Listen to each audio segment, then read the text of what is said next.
Welcome back friends. Welcome to டெக்விடா channel. Last கிளாஸில் வந்து ப்ரிப்போசிஷனில் he sits in the car அப்படிங்கிற கடைசி அந்த வாக்கியத்தோட நிப்பாட்டினேன். அதில் வந்து ஏன் ஆன் யூஸ் பண்ணக்கூடாது அப்படிங்கிற கேள்வியும் வந்துச்சு. அதுக்கு முன்னாடி உள்ள வாக்கியத்துலேயும் அந்த கேள்வி வந்தது. இப்போ வந்து எங்கே ஆன் பயன்படுத்துறது அப்படிங்கிற ஃபர்ஸ்ட் அந்த சப்ஜெக்ட் லைன் எடுத்து எங்கெங்கெல்லாம் ஆன் பயன்படுத்தணும் அப்படிங்கிற அந்த விஷயங்களை நம்ம படிப்படியாக தெரிஞ்சுக்கலாம். அதுக்கு முன்னாடி போன கிளாஸில் இருக்கக்கூடிய டவுட் என்னன்னா, he sits in the car அப்படிங்கிற சென்டென்ஸ் வந்து ரைட்டா அப்படின்னு கேட்குறாங்க. இப்போ இந்த கேள்வி அமைப்பில் பார்த்துக்கிட்டிங்கன்னா இது வந்து சப்ஜெக்ட், ஓகேவா? தென் இஸ்ங்கிறது ஒரு வெர்பு தான், ஓகே. தென் கம்ப்ளீட்டாக இந்த இன் த கார் அப்படிங்கிறது கம்ப்ளீட்டாக என்ன, இது வந்து நமக்கு காம்ப்ளிமெண்ட். நம்ம என்னென்னமோ சொன்னோம், இது வந்து ஃப்ரேஸ்ன்னு சொன்னோம், அப்புறம் இது ப்ரிப்போசிஷனல் ஃப்ரேஸ், இந்த மாதிரி பல விஷயங்கள் இருக்கு.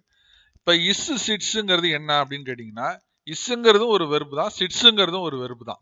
இப்போ இரண்டும் சேர்ந்து வந்தால் இது வந்து சிட் பிளஸ் ஐஎன்ஜின்னு வரணும், அதான் ரூல். ஆனால் நான் சொன்ன சென்டென்ஸ் வந்து ஒரு செயல் நடந்து கொண்டு இருக்கிறதுன்னு நான் சொல்லலை, அமர்ந்து இருக்கிறார் தான் நான் சொன்னேன். அப்படிங்கும்போது வெறும் வெர்பு மட்டும்தான் இந்த இடத்துல வரும். இப்போ ஒன்று ஹி இஸ் இந்த கார்னு சொல்லணும், இல்லைனா ஹி சிட்ஸ் இந்த கார்னு சொல்லணும், சரிங்களா? அப்போ இரண்டும் சேர்ந்து வராது. ஹி இஸ் இந்த கார் அப்படின்னு சொன்னோம்னா அவர் காரில் இருக்காரு அப்படின்னு சொல்லிடலாம், அதுக்கு அதான் அர்த்தம். அவர் காரில் அமர்ந்து இருக்கிறார்னு சொன்னோம்னா இந்த இடத்துல he sits in the car, அதுதான் கரெக்ட். பிகாஸ் இது ஒரு வெர்பு. இந்த எஸ் தேர்ட் பர்சன் சிங்குலருங்கிறதுனால தான் இங்க எஸ் பயன்படுத்தியிருக்கோம், சரியா? இஸ் போட்டுட்டா நான் சொன்ன வாக்கிய அமைப்புக்கு உண்டான நேரடியான அர்த்தம் இது கிடையாது, அதை முதல்ல புரிஞ்சுக்கணும், சரிங்களா? அடுத்து நம்ம பார்க்க போறது இன்றைய வகுப்பு என்னன்னு கேட்டீங்கன்னா, இப்போ நேற்று மாதிரியே உள்ள ஒரு வாக்கிய அமைப்பு நான் எடுத்துக்கிறேன். சுவரில் ஒரு படம் இருக்கிறது அப்படின்னு சொல்லி சொல்றோம். இந்த இடத்துலையும் ஏன் வந்து there is a picture on the wall, இந்த வால்னு சொல்லலாமே அப்படின்னு ஒரு கேள்வி வரும். அதே போல உங்கள் சட்டையில் ஒரு கரை உள்ளது அப்படின்னு சொன்னோம்னா there is a stain on your shirt அப்படின்னு சொல்லி சொல்றோம். இது சாதாரணமாக வந்து நம்ம பயன்படுத்தக்கூடிய வார்த்தைகள். எங்கேயாவது ஆஃபீஸுக்கு போறோம்னா there is a stain on your shirt அப்படின்னு சொல்லிட்டு நம்ம அடுத்தவங்களை பார்த்து சொல்லலாம். இன் யோர் ஷர்ட்னு சொல்லலாமே, ஏன் ஆன் பயன்படுத்துறோம்?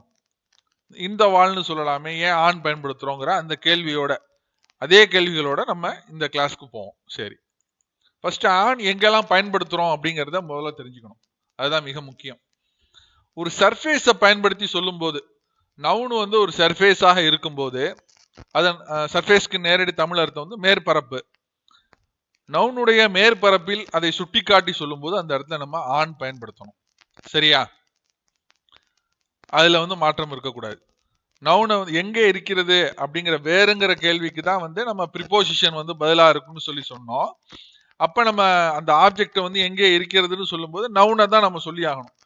நவுனுடைய மேற்பரப்பில் நம்ம அதை குறிப்பிட்டு சொல்லும்போது அந்த இடத்துல ஆன் யூஸ் பண்ணி ஆகணும். இந்த இடத்துக்கு நான் கொண்டு வரேன் பாருங்க. இப்ப இந்த வாளுங்கிறது ஒரு நவுனா, இப்ப இந்த ஆணுங்கிறப்ப இந்த நவுனோட அந்த வாளுடைய மேற்பரப்புல இந்த பிக்சர் இருக்கு.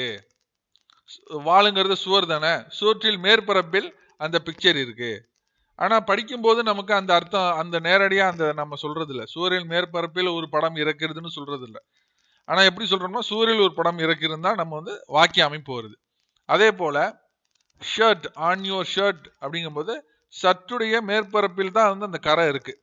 உங்கள் சட்டையில் மேற்பரப்பில் ஒரு கரை உள்ளதுன்னு நம்ம வாக்கிய அமைப்பு வர்றதில்லை. ஆனா புரிஞ்சிக்கப்படக்கூடியது அப்படின்னா உங்கள் சட்டைகளோட மேற்பரப்பில் தான் வந்து உங்களுக்கு கரை இருக்கு அப்படிங்கிறது தான் புரிஞ்சுக்கிறது, சரியா? அல்லது ஒரு சட்டையின் ஒரு பகுதியில வந்து ஒரு கரை இருக்கு அப்படின்னு ஒரு பகுதியையோ அல்லது ஒரு நவுனுடைய ஒரு மேற்பரப்பையோ நம்ம சுட்டிக்காட்டி அதை பயன்படுத்தும் போது அந்த இடத்துல ப்ரிப்போசிஷன் என்ன வரணும்னா ஆன் வரணும். ஆன் இல்ல ஆன் வரணும், யூஸ் பண்ணணும், ஓகேவா? சரி, இப்போ உள்ள நம்ம நார்மலான சென்டென்ஸ்க்கு வருவோம். வாக்கிய அமைப்பு வந்து எப்படிலாம் வருது, அதில் எப்படி பயன்படுத்தும் போது நம்ம எப்படி புரிஞ்சு கொள்ளப்படக்கூடியதாக இருக்கிறது அதையும் பார்ப்போம். இப்போ ஒரு வீடு கட்டுறோம். வீடு கட்டினா கண்டிப்பாக நம்ம வந்து புது வீடு கட்டும் போது ஒரு காம்பவுண்ட் இருக்கும், அல்லது வந்து ஒரு பழைய வீடே இருக்கு அதுக்கு காம்பவுண்ட் எழுக்கிறோம் அப்படின்னா முதல் வேலையா என்ன பண்ணுவோம்னா ஒரு வாக்கியத்தை எழுதுவோம் தமிழ்ல. என்ன வாக்கியம்? யாரும் வந்து அங்க விளம்பரம் பண்ணாதீங்க, கண்டிப்பா சொல்லுவோமா சொல்ல மாட்டோமா? சுவரில் விளம்பரம் செய்ய வேண்டாம், ஓகேவா? இது எப்படி நம்ம ஆங்கிலத்தில் சொல்றது? டோன்ட் அட்வர்டைஸ் ஆன் தி வால். இப்போ இந்த இடத்துல நம்ம என்ன பண்ணி சொல்லியிருக்கோம்? ஆன் தி வால். இதே தான் நம்ம எங்கே பார்த்தாலுமே படிச்சிருப்போம் பொதுவாகவுமே. ஆன் த வாலுங்கிறப்ப அந்த சுவருடைய மேற்பரப்பில் தானே வந்து விளம்பரம் செய்ய வேண்டாம்னு சொல்லிட்டு சொல்கிறோம். சுவரின் உள்ளே எல்லாம் வராதுல்ல, அது சுவரில் தான் நம்ம இந்த இடத்துல வாக்கியம் வருது.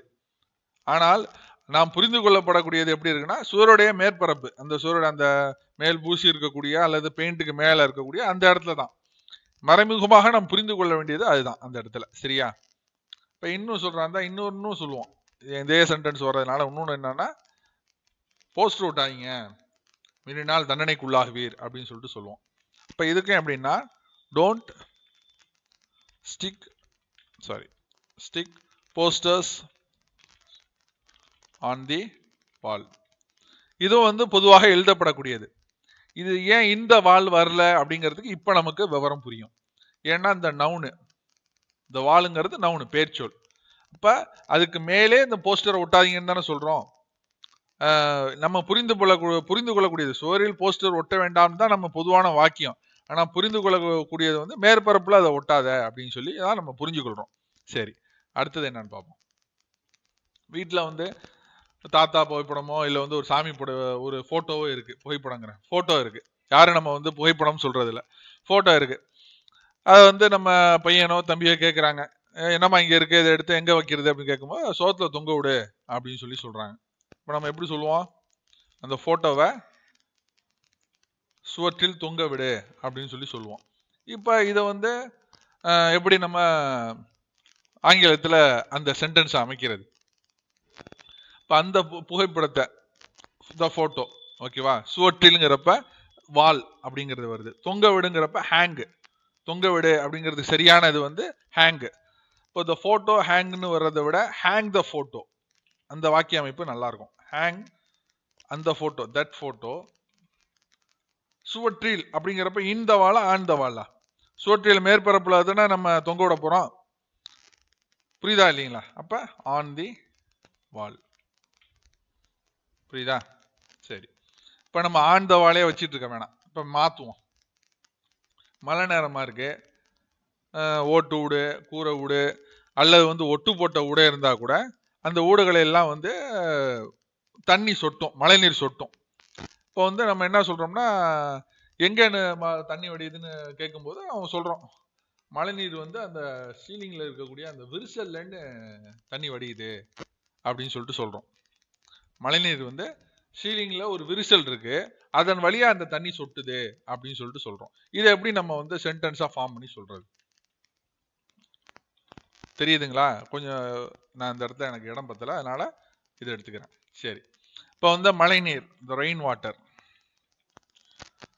சீலிங் ஒரு விரிசல் வழியாக சொட்டுகிறது அப்படிங்கிறப்ப நம்ம சொட்டுகிறது அதுங்கிறது தான் வந்து வெர்பு. இதெல்லாம் நம்ம பின்னாடி பார்க்க போறோம். சொட்டுகிறதுங்கிறதுக்கு சரியான வார்த்தை வந்து ட்ரிப். ட்ரிப்ஸுங்கிறப்ப வந்து பிரசன்ட் டென்ஸ் வந்து ட்ரிப்ஸ். ஏன்னா இது வந்து இந்த சப்ஜெக்ட் இருக்கு பார்த்தீங்களா, இது வந்து தேர்ட் பர்சன் சிங்குலர். ஸோ ட்ரிப்ஸுங்கிறது வந்து வெர்பு எஸ் சேர்க்கிறோம். ஓகேவா? ஓகே. எது வழியாக? ஒரு விரிசல் வழியாக, த்ரூ எ கிராக். கிராக் தானே விரிசல், வழியாகங்கிறப்ப த்ரூ எ கிராக். எங்க இருக்குது? On the ceiling. புரியுதா? இப்ப இந்த rain water drips, sorry, the rain water drips through a crack. மழை நீர் ஒரு விரிசல் வழியாக சொட்டுகிறது. ரைட், எங்க இருக்கு அந்த விரிசல்னு கேட்டீங்கன்னா ஆன் த சீலிங். சீலிங் மேற்பரப்பு, சீலிங் எங்க இருக்கு? மேல தானே இருக்கு. சீலிங்கிறது மேல தானே, மேற்கூரை தான் நம்ம சீலிங் சொல்லுவோம். சரியா? அப்ப சீலிங்கில் இருக்கிற மேற்பரப்பில் மேற்கூரையில் இருக்கக்கூடிய விரிசல் வழியாக இந்த மழை நீர் சொட்டுகிறது. புரியுதா? அந்த வாக்கிய அமைப்பு புரியுதா உங்களுக்கு? அப்ப இந்த ஆன் த சீலிங்கிறது எதனால வருது? சீலிங் வந்து மேல இருக்கு, மேற்புறத்தில் மேற்கூரையில இருக்கு அந்த சீலிங். அந்த கிராக் வந்து மேற்கூரையில இருக்கு, அதனாலதான் through a crack on the ceiling. இந்த கிராக் எங்க இருக்கு? ஆன் த சீலிங்ல இருக்கு. ஓகேவா? அதுதான் நம்ம எந்த இடத்தில் இருக்குங்கிறப்ப அந்த பதில் வந்து மேற்பரப்பை சொல்லக்கூடிய விதத்தில் இருந்தால் அந்த இடத்துல ஆன் பயன்படுத்தணும். சரியா? இன்னும் கொஞ்சம் ஈஸியானதா சொல்றேன். இது கொஞ்சம் கஷ்டமா இருந்துச்சு. பழைய சாமான்லாம் எங்கம்மா இருக்கு அப்படின்னு சொல்லிட்டு நம்ம கேட்குறோம். முக்கியமான ஜாமான் தேவைப்படுது, பழைய சாமான்லாம் எங்க போட்டிருக்கோம் அப்படின்னு சொல்லிட்டு கேட்குறோம். பழைய சாமான்கள் சீலிங்கில் இருக்கிறது அப்படின்னு சொல்லிட்டு அம்மா சொல்றாங்க. இப்ப இந்த வாக்கிய அமைப்பை எப்படி ஆங்கிலத்தில் சொல்வது? ஓல்டு பர்னிச்சர், பழைய சாமான்கள் இருக்கிறது, சீலிங்கில் இருக்கிறது. Is on the ceiling. புரியுதா? வாக்கிய அமைப்பு புரியுதா? ஓல்டு பர்னிச்சர் மேற்கூரையில் இருக்கிறது, பரணியில இருக்கு அப்படிங்கும் போது ஆன் த சீலிங், மேற்பரப்புல இருக்கிறதுனால ஆன் யூஸ் பண்றோம். இந்த சீலிங்லாம் ஏன் வரல அப்படிங்கிறது ஓரளவுக்கு நம்மளால புரிஞ்சிக்க முடியுதா? சரியா? சரி, இன்னும் ஒரு 2-3 எக்ஸாம்பிளோட முடிச்சிடுறேன், டைம் இல்லை. இப்போ வந்து ஜாமான்கள்லாம் தூக்கிட்டு போறாங்க, ஒரு கதவு ஓரமா போயிட்டு இருக்காங்க. கதவுல ஒரு போல்ட் ஒன்று இருக்கு, ஒரு ஆணி இருக்கு அல்லது ஒரு போல்ட் இருக்கு. எப்பா ஜாக்கிரதையா போங்க, அந்த கதவுல வந்து ஒரு போல்ட் இருக்கு அப்படின்னு சொல்லி சொல்றாங்க. ஜாக்கிரதை, கதவில் ஒரு போல்ட் இருக்கிறது அப்படின்னு சொல்லி சொல்றாங்க. இதை எப்படி நம்ம ஆங்கிலத்தில் ஃப்ரேமா சென்டென்ஸ் ஃப்ரேம் பண்றது? இப்படி பார்த்தோம்னா, பீவேர் ஜாக்கிரதை, கேர்ஃபுல், பி கேர்ஃபுல், பீவேர், இதெல்லாம் வந்து ஜாக்கிரதை அப்படிங்கிற அந்த பொருள் கொண்டது. There is a bolt in the டோரா ஆன் த டோரா? இன் த டோரா ஆன் த டோரா? நீங்களே சொல்லுங்க. ஜாக்கிரதை, கதவில் ஒரு போல்ட் இருக்கிறது. இன் த டோரா ஆன் த டோரா? கதவினுடைய மேற்பரப்பில் தானே அந்த போல்ட் இருக்கு, அப்படித்தானே நம்ம சொல்றோம். கதவுங்கிறது நவுனு, அந்த நவுனோட மேற்புறத்துல தானே போல்ட் இருக்கு. அப்ப இந்த டோரா ஆன் த டோரா? On the door. ஓகேவா? சென்டென்ஸை ஃப்ரேம் பண்றது எப்படிங்கிறது ஓரளவுக்கு புரியுதுங்களா? சரி, இப்ப நான் கடைசியா ஒரு கொஸ்டினோட முடிக்கிறேன். இது கொஞ்சம் டஃபா இருக்குமா என்னன்னு எனக்கே கொஞ்சம் இதாக தான் இருக்கு, பார்ப்போம். பெயிண்ட் அடிச்சிருக்கோம், இன்னும் காயல அப்படின்னு சொல்லணும். எப்படி சொல்றது? கதவுல அடிச்ச பெயிண்ட் இன்னும் காயவில்லை, எப்படி சொல்வது? அதுதான் கொஸ்டின். இந்த கொஸ்டினுக்கு நீங்க சரியான பதில் சொல்லுங்க. கொஞ்சம் டிஃபிகல்ட்டா தான் இருக்கும். ஏன்னா கதவில் அடித்த பெயிண்ட் இன்னும் காயவில்லை, நான் இப்படி அமைச்சிருக்கேன். கதவில் அடித்த பெயிண்ட் இன்னும் காயவில்லை. இன்னும்ங்கிறது வந்து எப்படி சொல்றது, காயவில்லைங்கிறது எப்படி சொல்றது அப்படிங்கிற குழப்பம்லாம் இருக்கும். முடிஞ்ச அளவுக்கு ட்ரை பண்ணுங்க. நம்ம நெக்ஸ்ட் கிளாஸ்ல இதுக்கு உண்டான ஆன்சரோட நம்ம அடுத்த கட்டம் என்னங்கிறத, அடுத்த நெக்ஸ்ட் படி என்னங்கிறதையும் பார்க்கலாம். Bye friends.